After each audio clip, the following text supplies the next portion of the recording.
Pelleas and Melisande by Claude Debussy.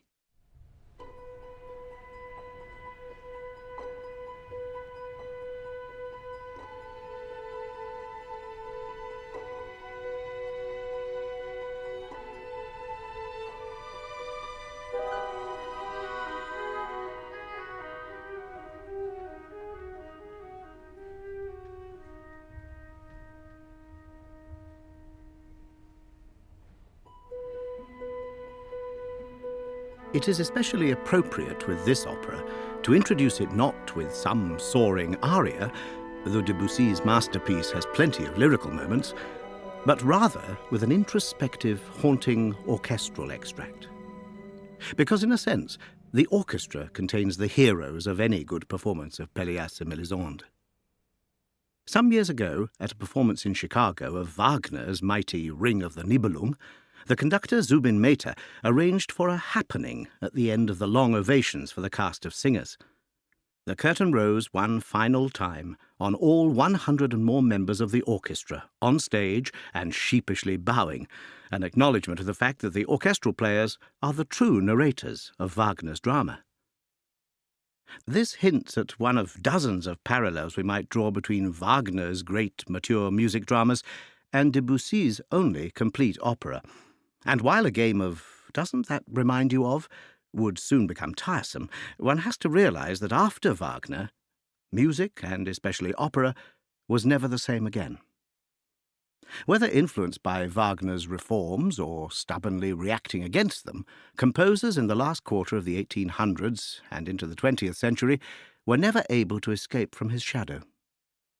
We'll return to Wagner throughout this presentation, but our true theme is the extraordinary life and work of Claude Debussy, who is vitally important both for his own contribution to the history of music and opera, and also as a major influence in the development of opera into the 20th century.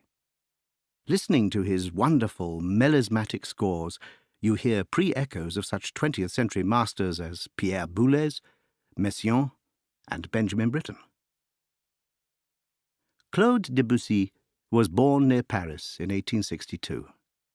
He was one of the most influential musicians of the 20th century, despite a relatively short life of 56 years, and an output which might be considered modest by comparison with his fellow greats.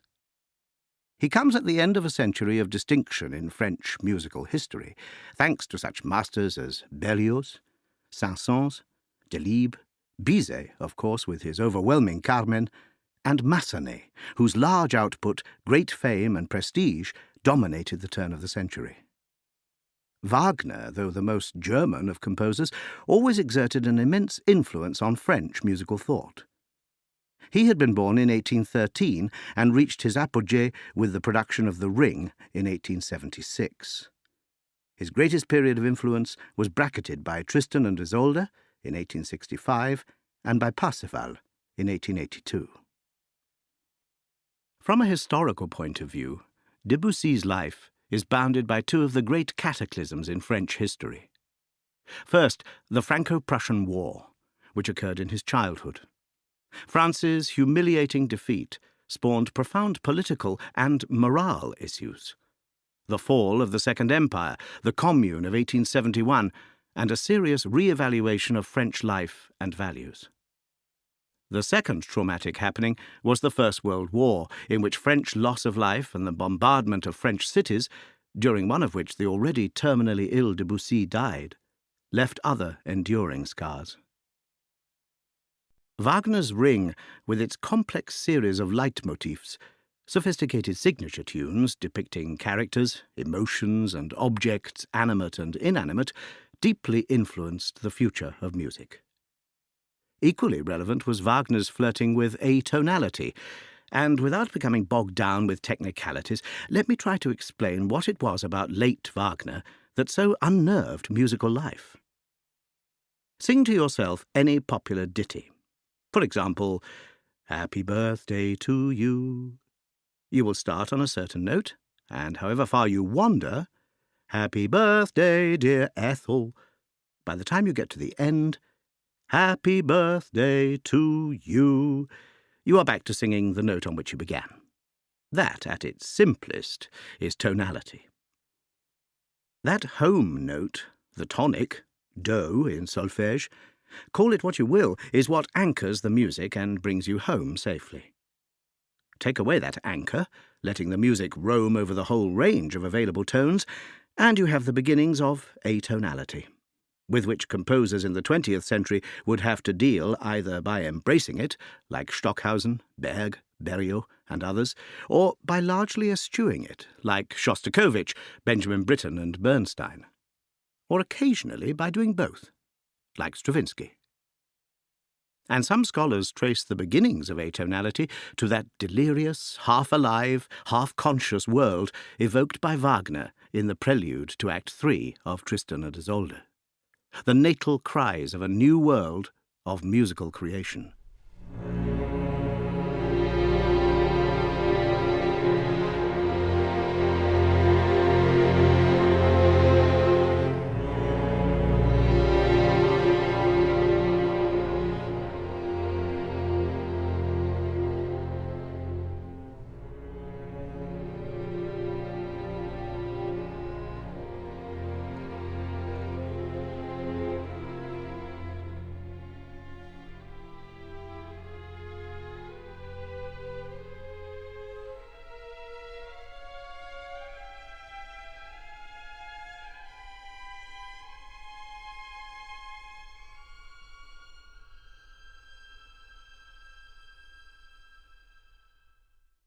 That seismic shift in the way that music was conceived and written is the central fact in understanding where it was destined to go in the years after Wagner.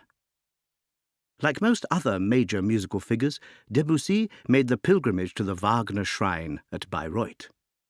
But although intoxicated by what he heard, he said in a telling phrase that Wagner's music was a beautiful sunset that was mistaken for a dawn. While influenced by the reforms of Wagner, he chose a different path, stating that his music needed to be flexible and adaptable to fantasies and to dreams. Debussy's parents, who ran a china shop, seem to have been less than doting, but he had an aunt who arranged for the obviously gifted boy to take piano lessons with a former pupil of Chopin. He was a child prodigy, and at the age of 10 entered the Paris Conservatoire, where his early experiments in unorthodox harmony disturbed his academically rigid teachers. Of that effect, more later. Despite his wayward musical habits, he won the coveted Prix de Rome, but his stay in Italy was not a success, and on his return to Paris in 1887, he embarked on the first of a number of affairs with married women, a talent for philandering he shared with other great composers of the era, notably Puccini. By crafting now a brief musical biography of Debussy, we can illustrate his wonderful range as a composer. Early on, he had become captivated by the symbolist poets, notably Verlaine, and began to experiment with new piano textures. Such words as elusive, delicate, and ethereal creep into descriptions of his work and are reflected in the arabesque for piano, which are among his earliest works.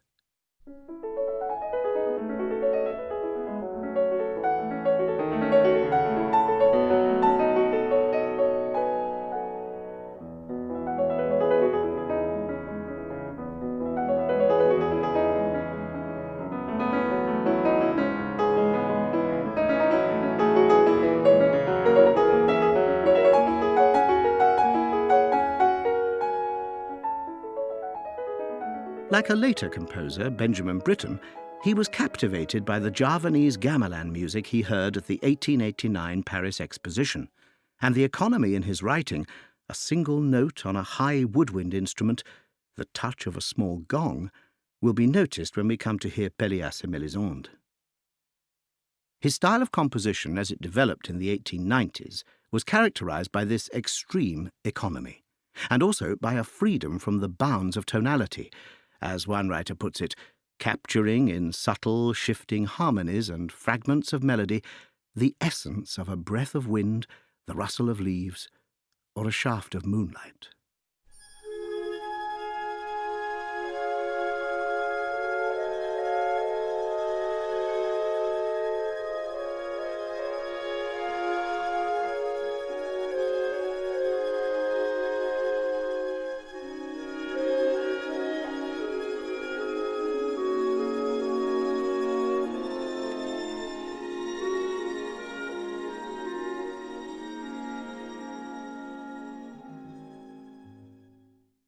That, of course, was the lovely Clair de Lune, from the Suite Bergamasque in its orchestrated version.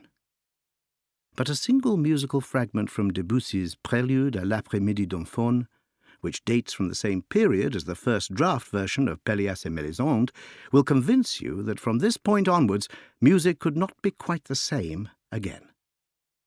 As Pierre Boulez has said, after this languid melody, music began to beat with a new pulse.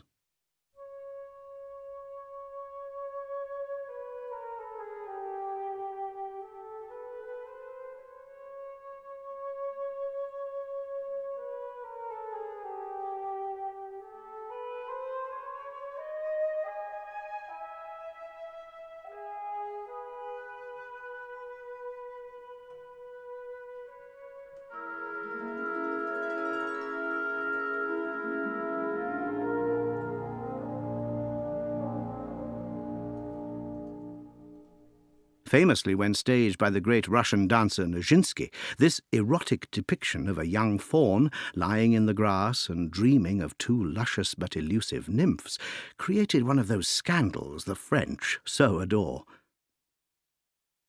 The creation of Pelleas and Melisande belongs then to the fertile decade of the 1890s. And to show that there is more to Debussy's style and to the musical nature of Pelleas and Melisande than shifting panels of elusive, impressionistic sound, here is a little of his stunning orchestral evocation of Light on the Sea, the famous tone poem of 1905, La Mer, the sea, here depicting the blaze of noonday sun at the conclusion of De l'aube à midi sur la mer, from dawn to noon at sea.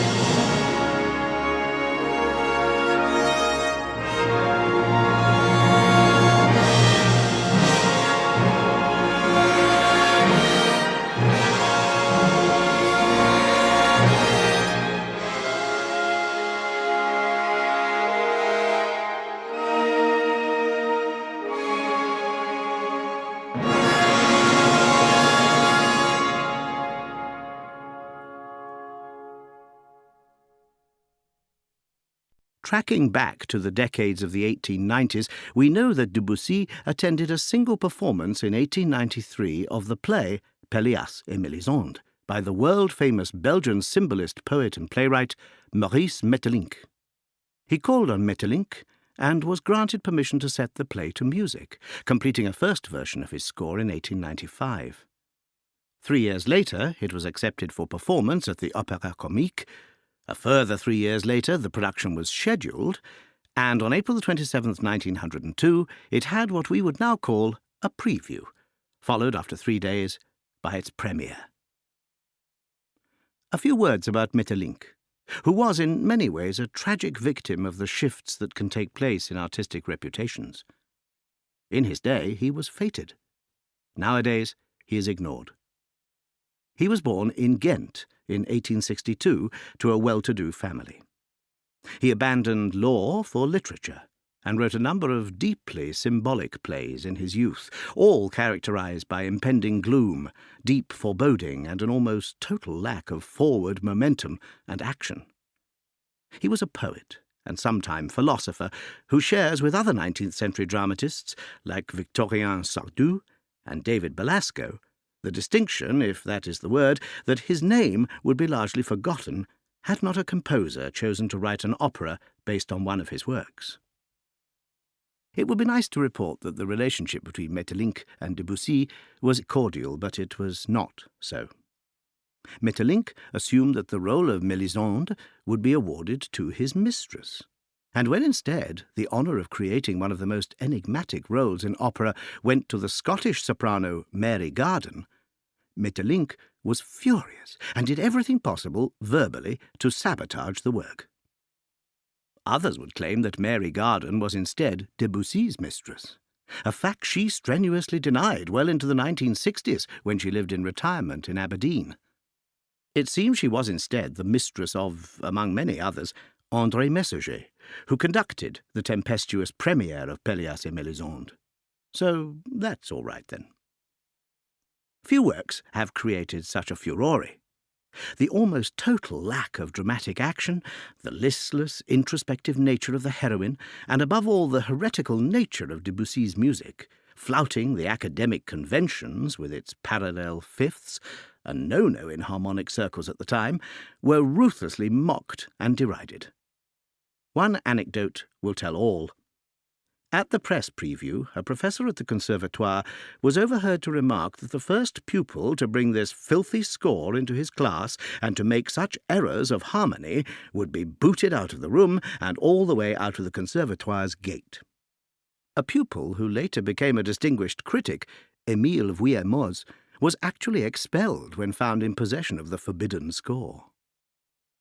Today, it is hard to understand the fuss, since we are used to far more radical sounds than a few parallel fifths. But to indulge in them in Debussy's day was to court expulsion from the Conservatoire. Debussy's adaptation of Maeterlinck's work was simply a matter of cutting. Debussy realized at first hearing that the shifting subtleties of Maeterlinck's symbolist and elusive prose style were perfectly suited to his musical art. This idyllic marriage of text and music has led some to believe that Pelleas and Melisande may be the most completely successful opera of them all. A strong claim. But if opera is primarily the marriage of text with music, then nowhere is that more seamlessly achieved. Other composers might bend and shape the words, repeat them, invert them to fit the all-important melody. Debussy instead shapes the music to reflect the exact patterns, the rise and fall, the cadences and patterns of the French language. And we shall hear examples of this again and again. Debussy uses leitmotifs, sort of, but in nowhere near as structured a way as Wagner, whose ring cycle is held together by a complex web of as many as 120 symphonically developed themes.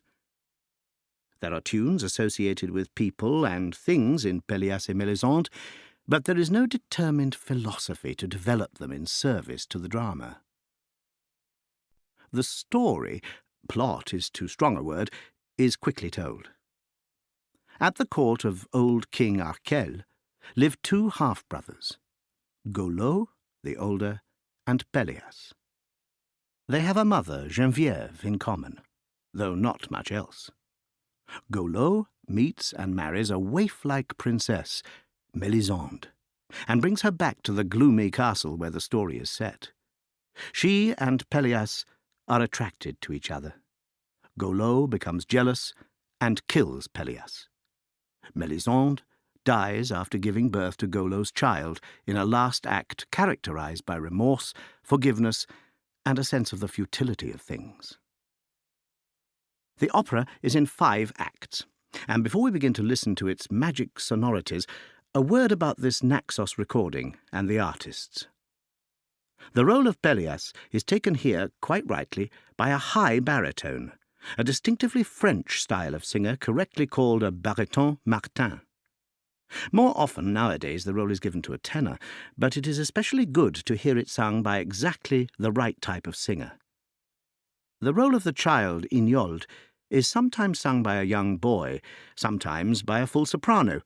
On this recording, the ideal is attained with a female soprano who does sound exactly like a boy, but has the vocal power to do full justice to the music. Let's begin with the very opening, and see if we don't hear in the shifting panels of impressionistic sound the oral equivalent of Monet's Thames and the Palace of Westminster glimpsed through a haze, Van Gogh's Starry Night, or a patch of sumptuous but vaguely defined Monet water lilies. First, the orchestra depicts the gloom of the forest. Then we hear the tune associated with Golaud. Then his opening words, "I shall never find my way out of this forest," up to his remark, "I hear weeping."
pourrai plus sortir de cette forêt.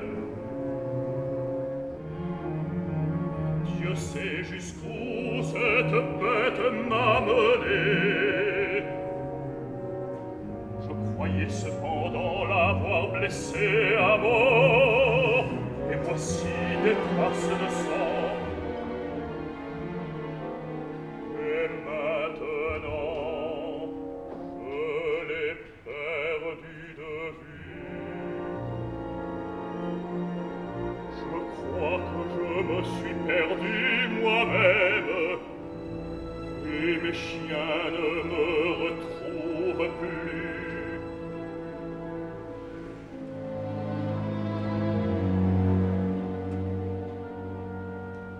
Je vais revenir sur mes pas.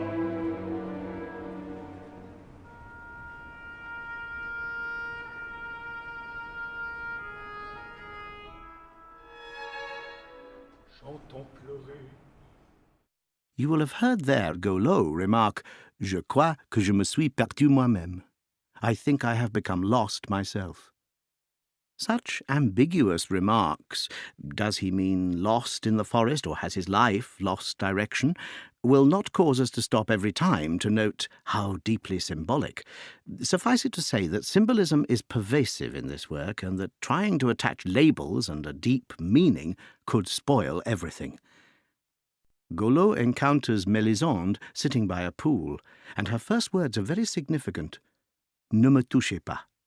Don't touch me. She says she has come from far away, and when Golaud spots a crown glistening in the water, she says that he gave it to her. We never learn who, and that sort of unexplained mystery is what makes this opera so intriguing, or mystifying, depending on your viewpoint. Qu'est-ce qui brille ainsi au fond de l'eau? C'est la couronne qu'il m'a donnée. Il est tombé en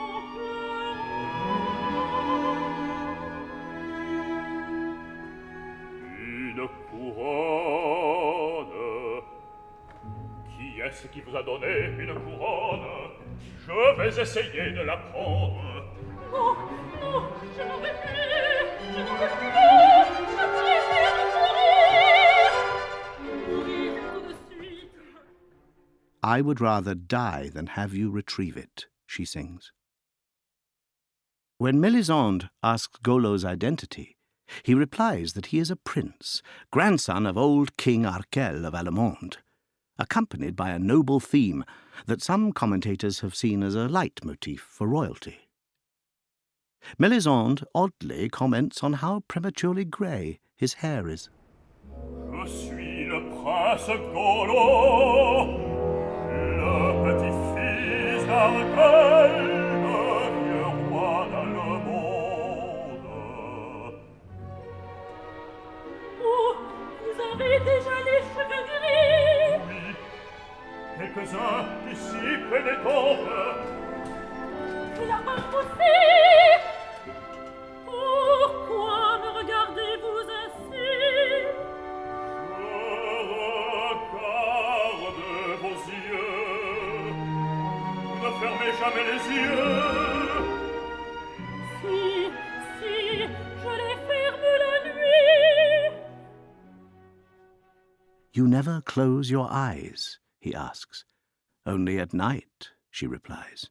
Another of those elliptical and ambiguous remarks which we won't comment on again. Despite this unconventional courtship and wooing, Golaud and Mélisande get married in the pause between this scene and the next. 6 months pass, and we are at the court of King Arkel. Geneviève is reading to Arkel a letter Golaud has written to his young half-brother Pelleas. Among the greatest joys of this score are the interludes.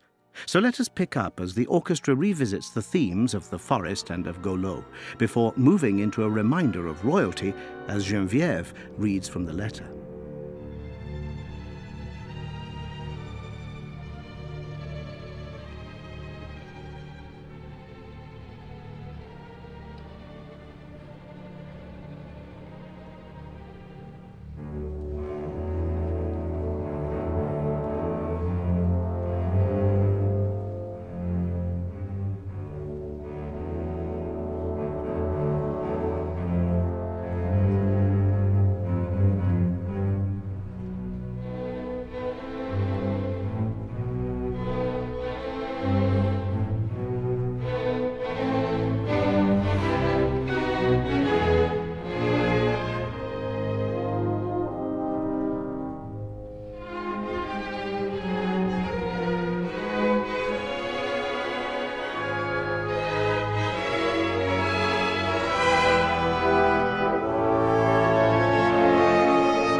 What Golaud has written to Pelléas is that he has married the waif princess Melisande in defiance of his father's wish that he make a dynastic marriage for political reasons.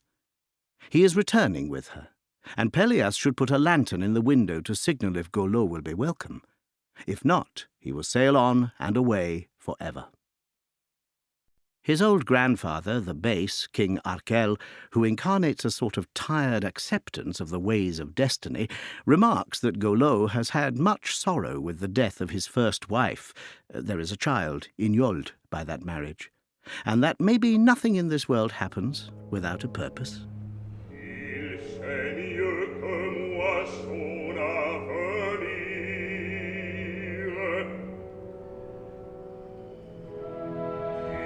Il n'arrive peut-être pas, et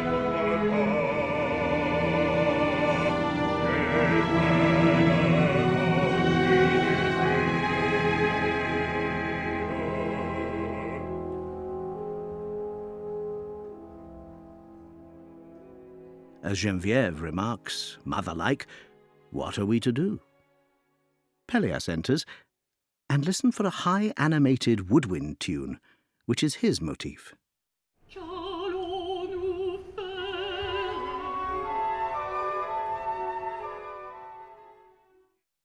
Pelléas, who reminds one a little of Hamlet in his vaguer moments, tells us that he has a friend, Marcellus, who is dying, that he knows the exact hour of his death, and that he must go to him.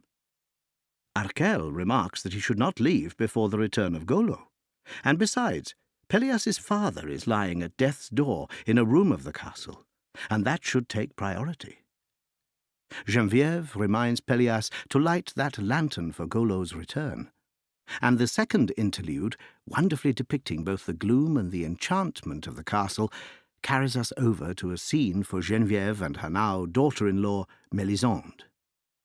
Each consoles the other over the extraordinary gloom of the surrounding woods, but Geneviève can point to the effect, brilliantly depicted, of the light on the sea.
Pelléas comes in and predicts a storm. The sea is calm now, but one could embark and who knows what might happen. At this point, a distant ship passes in the night, and we hear the only chorus sounds in the opera, distant voices of sailors. Nous aurons une tempête cette nuit. Il y en a toutes les nuits depuis quelque temps, et cependant elle est si calme maintenant. On s'embarquerait sans le savoir, et l'on ne reviendrait plus.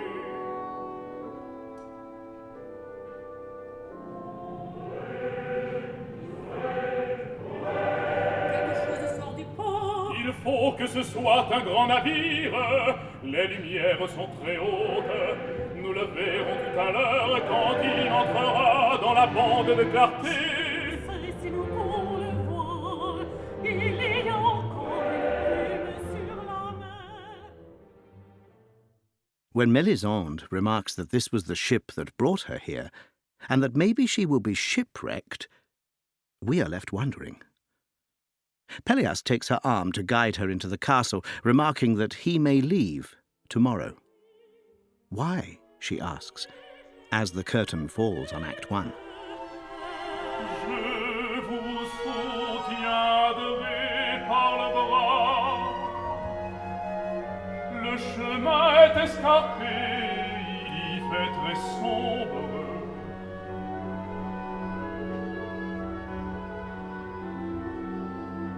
Je pars peut-être demain.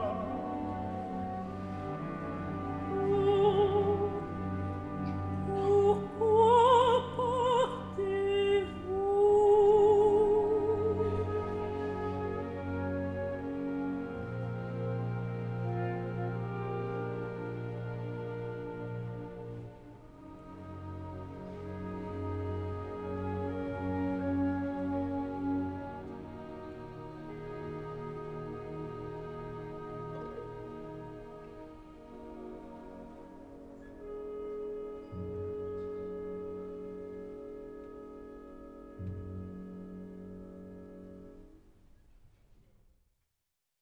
Act 2 opens in sun-dappled innocence. Or does it?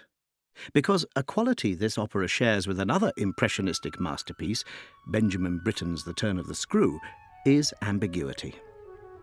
We are only dimly aware of the love of Pelleas and Melisande becoming physical, and the transition from innocent child's play to passion, and then to tragedy, is so subtly managed.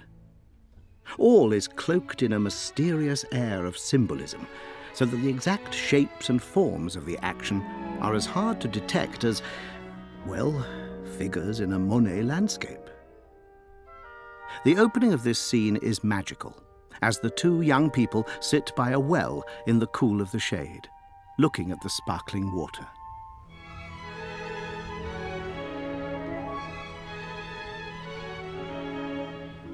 Vous ne savez pas où je vous ai mené.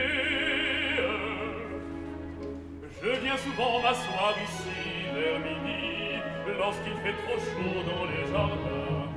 On étouffe aujourd'hui même à l'ombre des arbres.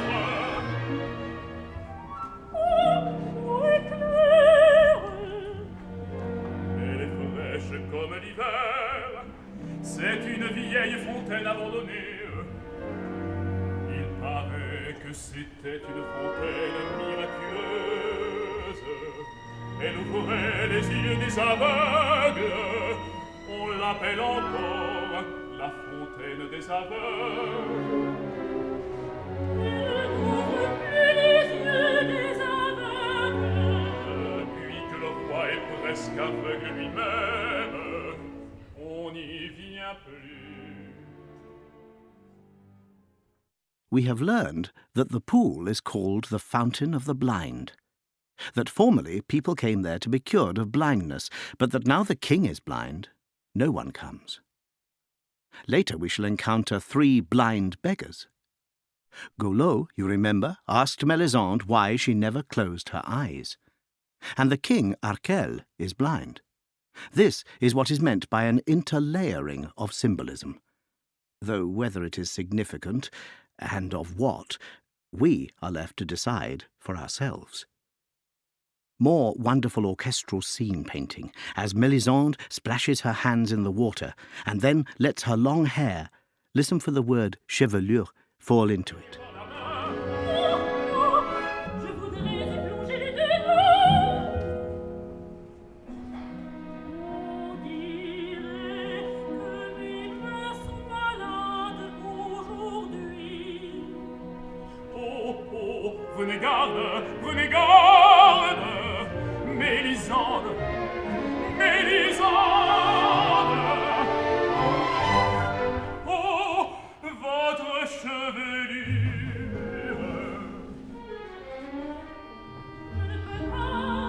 Je ne peux pas l'attendre.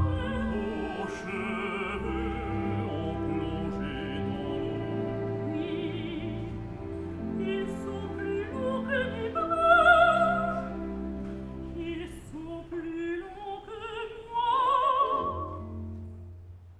Then, in an extraordinary incident, Melisande takes off the ring that Golaud gave her and begins tossing it in the air over the fountain.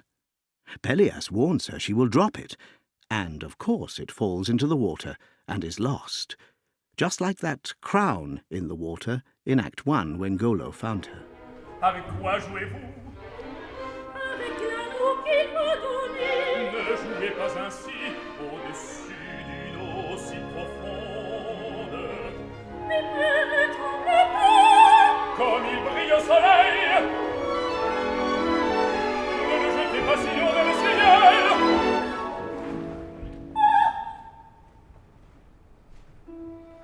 Il est tombé. Il est tombé dans l'eau. Où est-il? Pelléas says that they will retrieve it. Melisande says no, never. What are we to tell Golaud? La vérité, the truth, replies Melisande. The scene changes to a room in the castle where Golaud lies ill, apparently and mysteriously injured at the very moment when the ring fell into the fountain.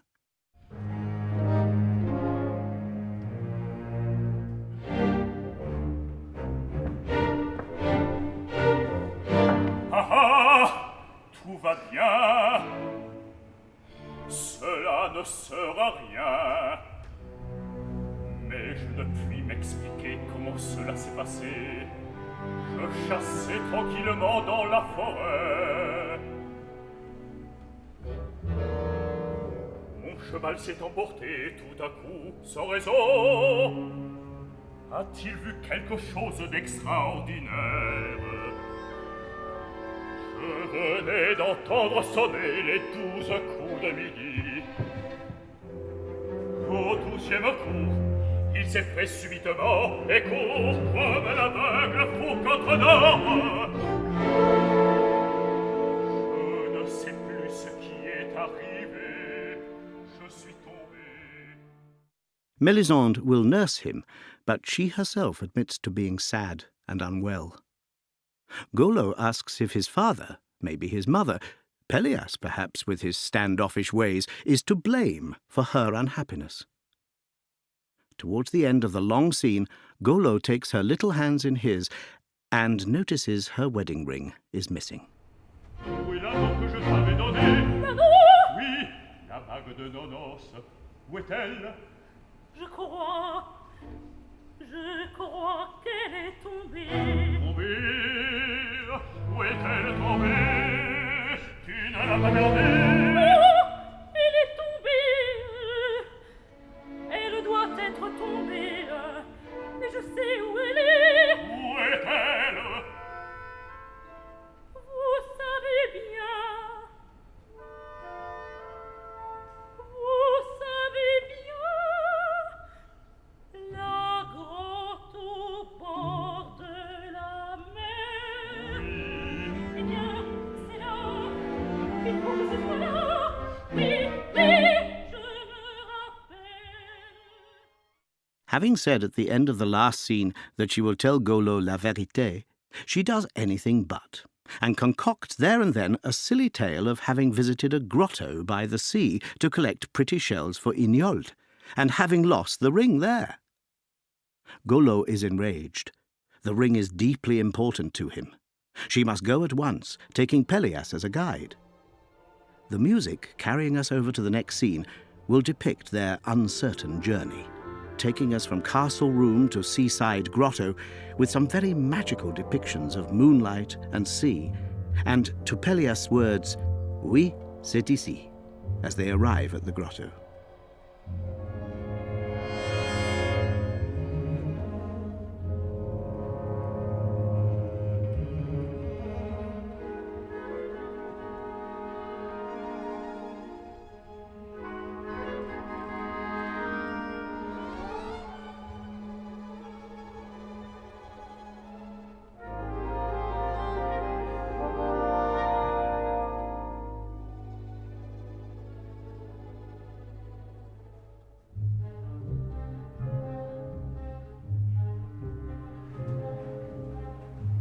Oui, c'est ici, nous y sommes.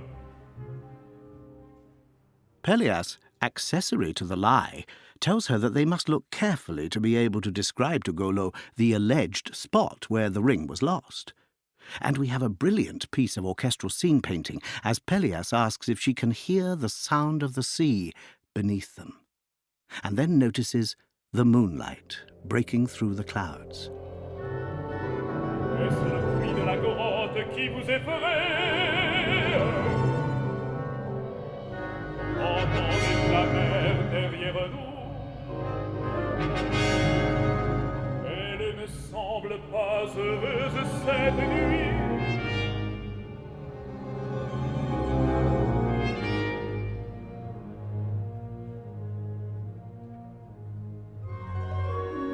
Oh, voici la clarté.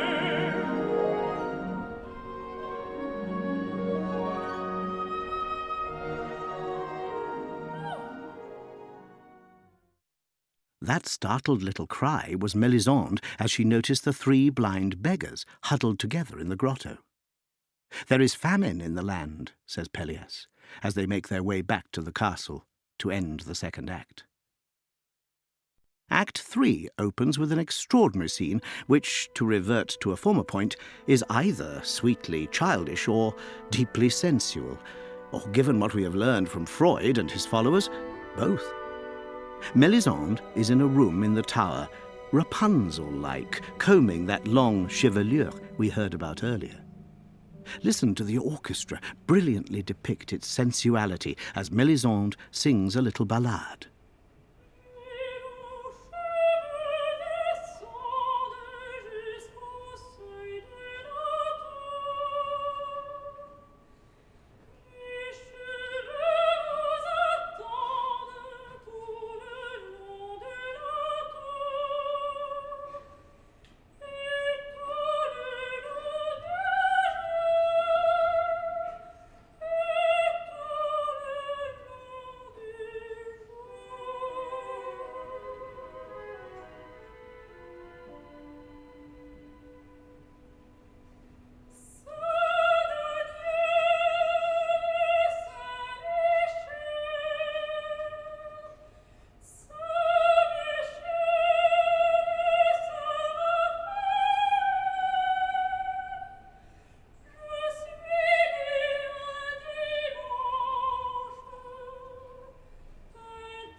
Qui est là?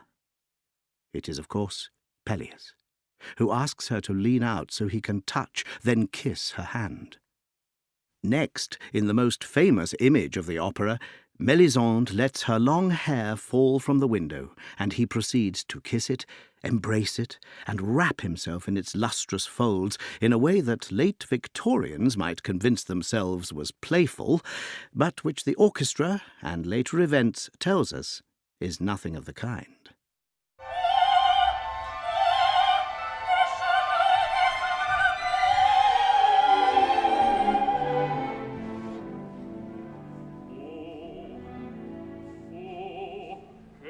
Que c'est? Tes cheveux descendent vers moi. Toute ta chevelure, Mélisande, toute ta chevelure est tombée de la tour.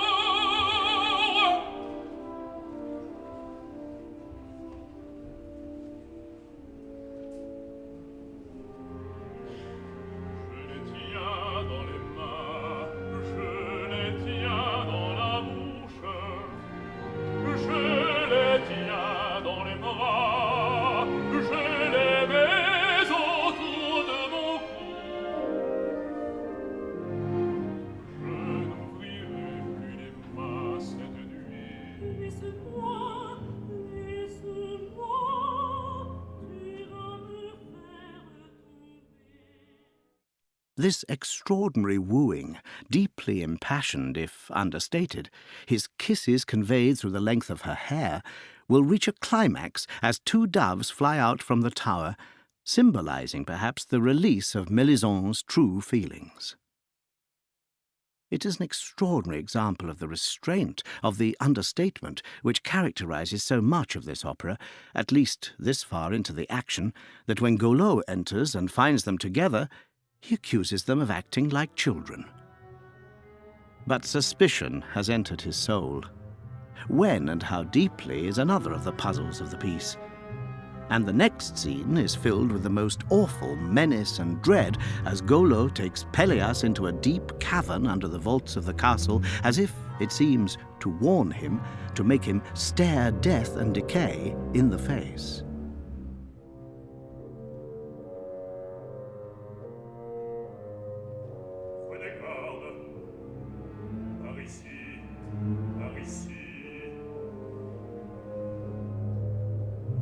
Jamais pénétré dans ces souterrains. Si, une fois dans le temps, mais il y a longtemps. Eh bien, voici l'obstacle dont je vous parlais.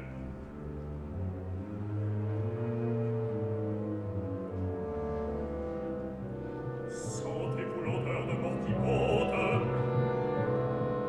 Allons jusqu'au bout de ce rocher qui surplombe et penchez-vous un peu. Elle viendra vous frapper au visage.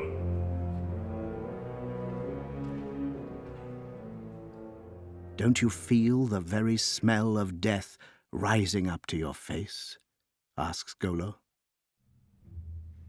They make their return to the light, accompanied by one of those whole-tone progressions, going up not in the steps and half-steps of the standard scale, but in whole notes. And in a dazzling piece of scene painting, they reach the light as Pelleas cries, "I can breathe again."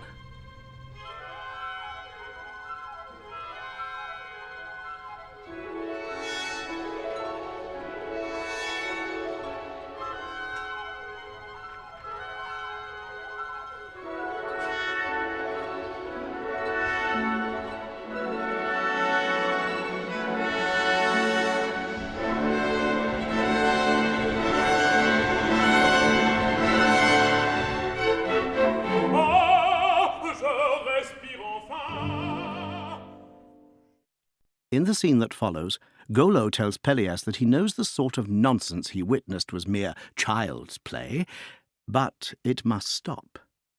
Melisande is delicate, is in fact about to have a child, and there must be no recurrence. He has noticed something between Pelléas and his wife, and it must not continue. This confrontation sets us up for one of the most disturbing scenes in this disturbing opera. Golaud will use his young son to spy on the two lovers. Imagine a spot in front of the castle with a window just above head height. Golaud enters below with his little son and tells him they are going to watch what goes on in the forest. "Why, look," he says in this next extract, "we are under the very room of your little mother. Maybe she is saying her prayers. Tell me, son, is she often in the company of your uncle Pelléas?" "Yes, petit père, Daddy. When you are not here," the boy replies. Tiens, nous sommes tout juste assis sous les fenêtres de petite mère. Elle fait peut-être sa prière du soir en ce moment. Mais dis-moi, Yniold, elle est souvent avec ton oncle Pelléas, n'est-ce pas? Oui, oui, toujours, petit père, quand vous n'êtes pas là. The scene grows in menace as Golaud questions what his wife and Pelléas do when they are together. Why do they not want the door open, he asks, for example, all the while trying to console and bribe the child with inducements of presents. Voyons, pourquoi pleures-tu maintenant? Qu'est-il arrivé? Oh, petit père, vous m'avez fait mal. Je t'ai fait mal? Où t'ai-je fait mal? C'est sans le vouloir. Ici, à mon petit bras. C'est sans le vouloir. Voyons, ne pleure plus. Je te donnerai quelque chose demain. Quoi, petit père? Un carquois et des flèches. Mais dis-moi ce que tu sais de la porte. De grandes flèches? Oui, de très grandes flèches. Mais pourquoi ne veulent-ils pas que la porte soit ouverte? To modern sensibilities, this abuse of the father-son relationship, spiritually and physically, is as disturbing as anything in the turn of the screw. Towards the end of the scene, Golaud lifts the boy onto his shoulders to look into the room. Is she alone? No, Uncle Pelléas is there. Are they close together? What are they doing? The undertow of impending gloom develops into towering rage as the scene ends and the orchestra depicts Golaud's anxiety and inner turmoil. Regarde, regarde, Yniold. J'ai trébuché. Là, que font-ils? Ils ne font rien, petit père. Sont-ils près l'un de l'autre? Est-ce qu'ils parlent? Non, petit père. Ils ne parlent pas. Mais que font-ils? Ils regardent la lumière. Tous les deux? Oui, petit père. Ils ne disent rien? Non, petit père. Ils ne ferment pas les yeux. Ils ne s'approchent pas l'un de l'autre? Non, petit père, ils ne ferment jamais les yeux. J'ai terriblement peur. De quoi donc as-tu peur? Regarde, regarde. Petit père, laissez-moi descendre. Regarde. Oh, je vais crier, petit père. Laissez-moi descendre, laissez-moi descendre. Viens.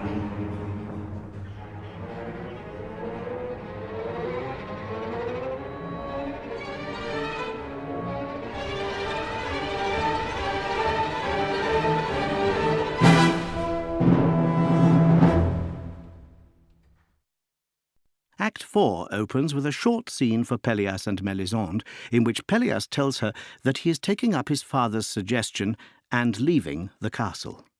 His father is now well, and Pelleas is departing, perhaps forever, so she will never see him again. Melisande responds that she will always see Pelleas. The second scene of Act 4 has Arkel rejoicing at the recovery of Pelleas' father. Now, perhaps sickness, that faithful handservant of death, will leave the castle, and he tells Melisande, with some of that very humanistic and touching optimism which the very old seem able to muster, and with great lyrical grace, that it is Melisande who will usher in a new age of happiness.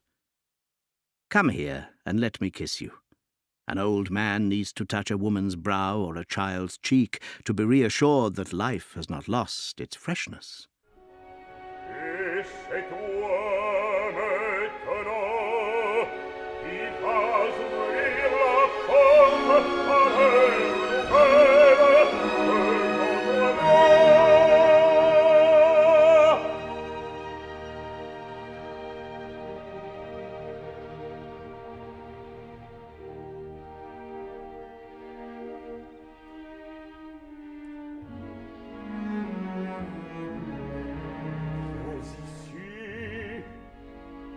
Pourquoi restes-tu là sans répondre et sans lever les yeux?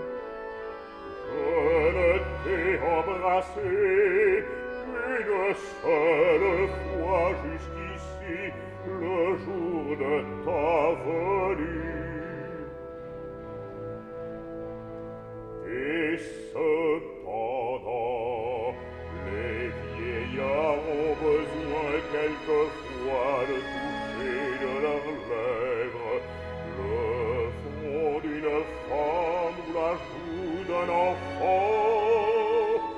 Pourquoi encore à la fraîcheur de la vie éloigner un moment les menaces de la mort?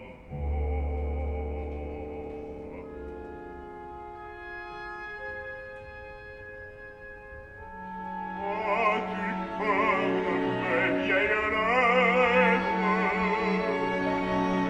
Oh, mais j'avais pitié de toi ces mois-ci. Golaud now enters sporting another injury, this one caused, he says, by brushing against a thorn bush in the forest. He proceeds to abuse Melisande, and in a scene of extraordinary violence pushes her to the ground, grabs hold of that troublesome chevelure, her long hair, and drags her first to the right and then to the left. Ne mettez pas ainsi votre main à la gorge. Je dis une chose très simple. Je n'ai pas de rien à penser. Si j'avais une arrière-pensée, pourquoi ne la dirais-je pas? Ah ah! Ne tâchez pas de fuir ici! Donnez-moi cette main! Ah! Vos mains sont trop chaudes! Allez-vous-en! Votre chair me dégoûte! Allez-vous-en! Il ne s'agit plus de fuir à présent!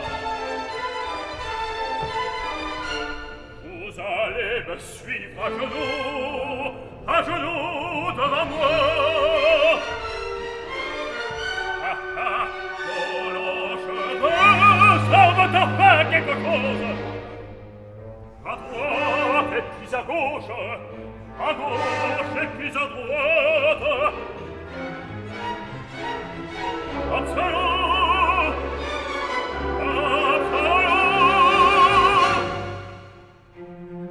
En avant, en arrière, jusqu'à terre,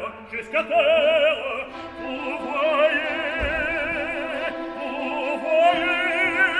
je ris déjà comme un vieillard, ha ha ha!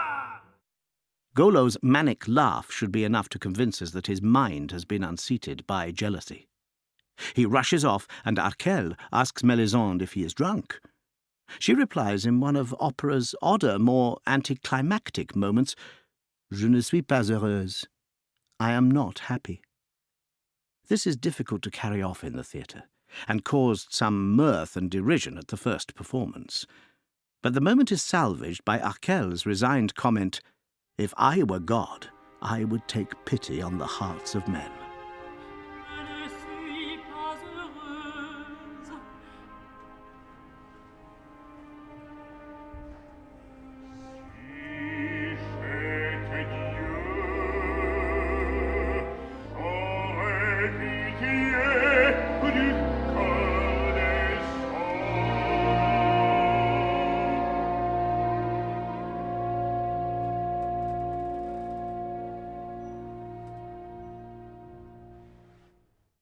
There is an odd little scene here, often omitted in performance, when Yniold is alone, playing with a golden ball.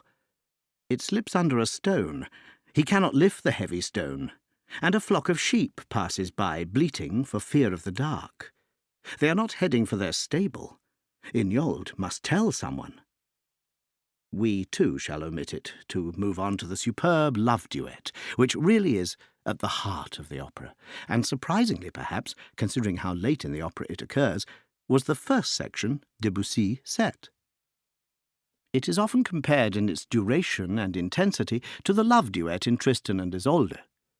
Pelleas and Melisande is frequently compared to Wagner's great music drama, and though dubbing it the French Tristan adds little to our understanding, parallels may easily be seen in the illicit rendezvous by night in a forest and a lengthy outpouring of intense passion and tragic discovery. This love scene opens with the entrance of Pelléas. He says this is the night the affair must end. He has been playing like a child, but in very deep waters. C'est le dernier soir, il faut que tout finisse. J'ai joué comme un enfant autour d'une chose que je ne soupçonnais pas. J'ai joué en rêve autour des pièges de la destinée. He should leave now, without seeing Melisande, but there are things he must tell her. Melisande enters, and the love scene proper opens with his asking her to join him in the dark. She would prefer to stay in the moonlight. but he warns that they could be seen from the tower. Pelléas. Mélisande, est-ce toi, Mélisande? Oui. Viens ici. Ne reste pas au bord du clair de lune. Viens ici, nous avons tant de choses à nous dire. Viens ici, dans l'ombre du tilleul. Laissez-moi dans la On clarté. pourrait nous voir des fenêtres de la cour. Viens ici, ici, nous n'avons rien à craindre. Prends garde, on pourrait nous voir. Je veux qu'on me voie. Listen now as Melisande reminds Pelleas that they came to this fountain a long time ago, which was before he knew. He must go away forever. Why? And in one of opera's most understated but enraptured moments, he answers, "Parce que je t'aime." And she replies, "I love you too." Nous sommes venus ici il y a bien longtemps. Je me rappelle. Oui, il y a de longs mois. Alors je ne savais pas.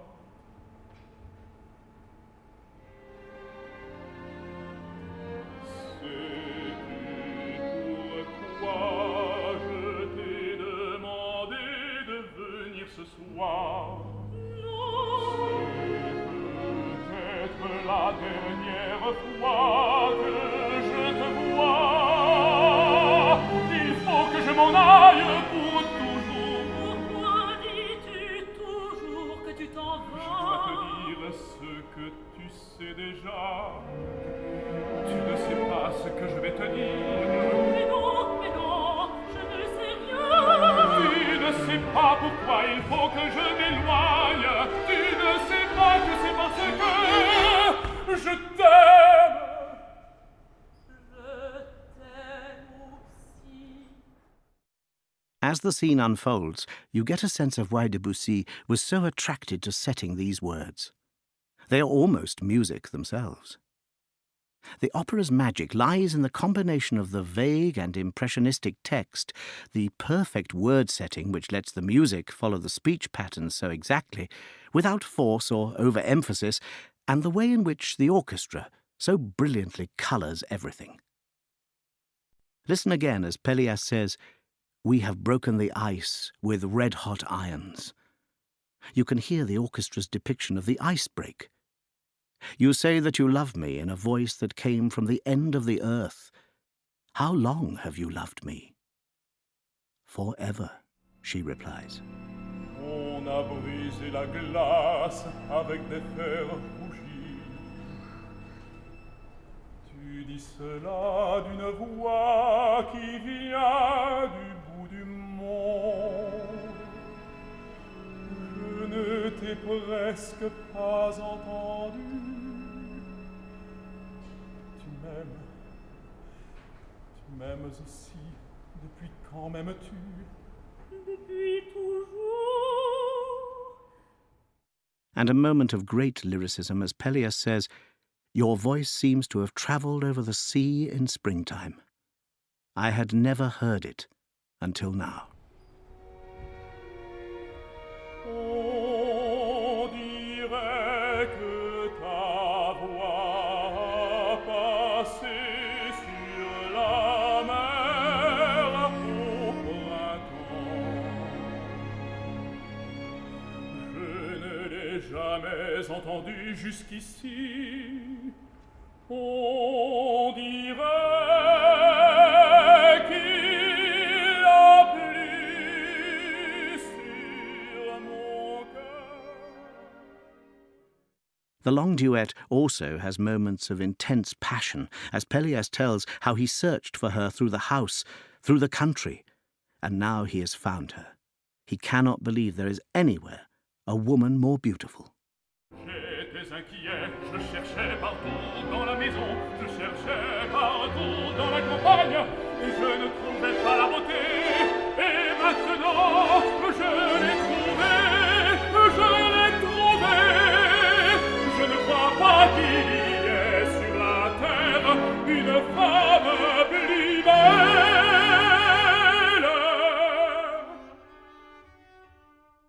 Melisande's replies, "Let us stay here in the dark," and "I dream only of you," are calmer but no less intense. Non, non, restons ici. Je suis plus près de toi dans l'obscurité. A sort of radiant intensity now, as Pelleas sings, "Come to me, my heart bursts in my chest." But Melisande hears behind the sound of leaves crackling. Someone is coming.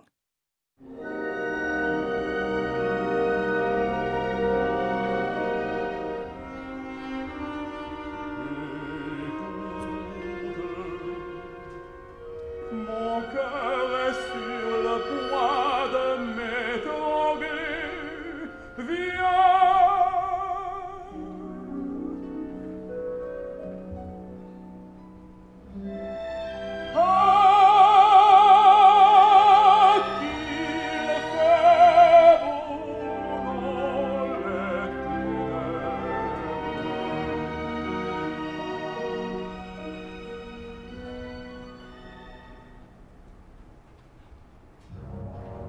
Il y a quelqu'un derrière nous. Je ne vois personne. J'ai entendu du bruit. Je n'entends que ton cœur dans l'obscurité. J'ai entendu craquer les feuilles mortes. Pelleas wants her to escape. She would prefer death, Isolde's Liebestod, the love death, the ultimate experience. And listen to the final 100 seconds of the scene. Melisande spots the armed Golaud. Pelleas has no sword. "He is coming," cries Pelleas. He grabs Melisande, and they kiss passionately as Golaud fells Pelleas with his sword.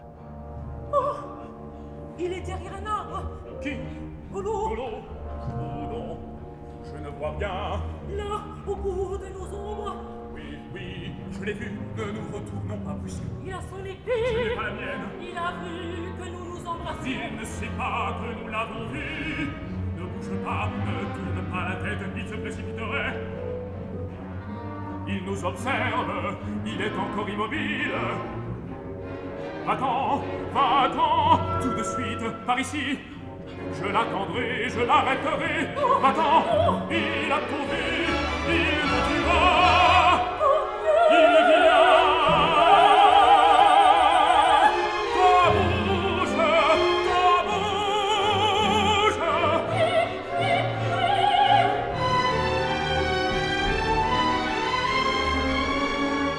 oh, oh, toutes les étoiles tombent. Encore, encore,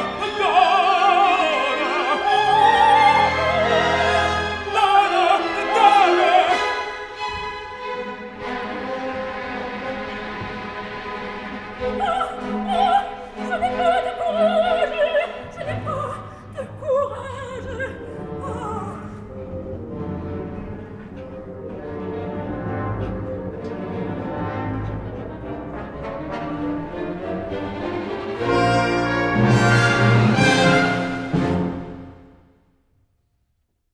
The last scene has that oddly anticlimactical quality that happens in tragedies when the lead figure is dead. Hamlet is an example. But there is plenty of substance to it. As Melisande lies dying, she has given birth to a little girl. Golaud expresses remorse, and poor old Arkel is left to reflect on the ways of the world. First, Golaud, in an extraordinary utterance, says that he has killed without cause. They were only children, kissing like children. tuer sans raison. Est-ce que ce n'est pas à faire pleurer les pierres? Ils s'étaient embrassés comme des petits enfants. Ils étaient frères et sœurs. Et moi, tout de suite, je l'ai fait malgré moi, voyez-vous, je l'ai fait malgré moi. I did it despite myself. Golaud asks the doctor and Arkel to leave him alone with Melisande, and he tries to discover if her love for Pelleas was a forbidden love. He must know the truth. Melisande does not know Pelleas is dead. No, she responds, we were innocent. Why do you ask that? Because he must know the truth. La vérité. Jures-tu de dire la vérité? Oui. As-tu aimé Pelléas? Mais oui. Je l'ai aimé. Où est-il? Tu ne me comprends pas. Tu ne veux pas me comprendre. Il me semble. Eh bien, voici. Je te demande si tu l'as aimé d'un amour défendu. Avez-vous été coupable? Dis, oui. Oui, oui.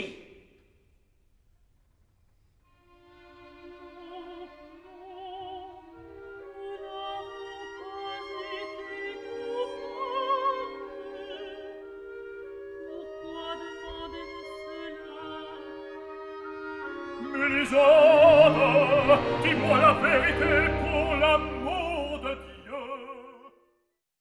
There is a group of servant women who chatter away in the original play but are mute in the opera. They enter, and it is their dropping on their knees which is our only signal that Melisande has died. Arkel sends Golaud away. He does not blame his son for what has happened. Melisande was a fragile little thing, and she's gone. Hope now resides with the tiny mite of her daughter. It is a deeply sad, oddly inconclusive, yet profoundly resigned ending to a touching story. It ends, as life often does, with a dying fall, none the less touching for its restraint. C'est terrible, mais ce n'est pas votre faute. C'était un petit être si tranquille, si timide et si silencieux. C'était un pauvre petit être mystérieux comme tout le monde. Elle est là comme si elle était la grande sœur de son enfant. Venez, il ne faut pas que l'enfant reste ici dans cette chambre.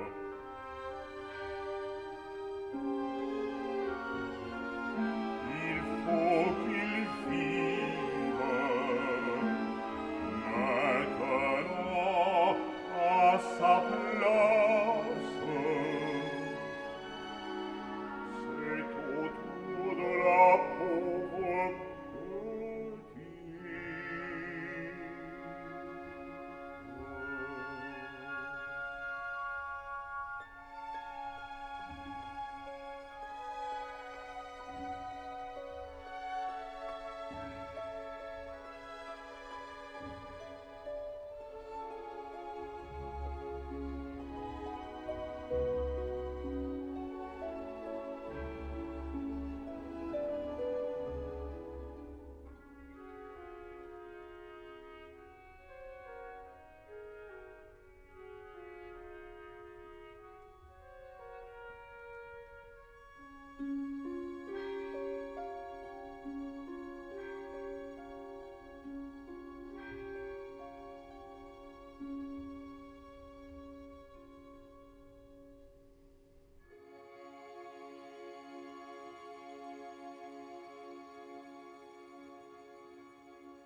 With its extraordinary tapestry of new sounds, its quality of the understated, its almost imperceptible mixing of text, vocal expression, and orchestral textures, Pelleas and Melisande pointed the way into the dawning 20th century.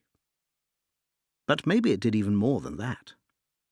Maybe by setting forth Debussy's statement that music is made for the inexpressible, it took us where mere words cannot go, with music that lies much deeper.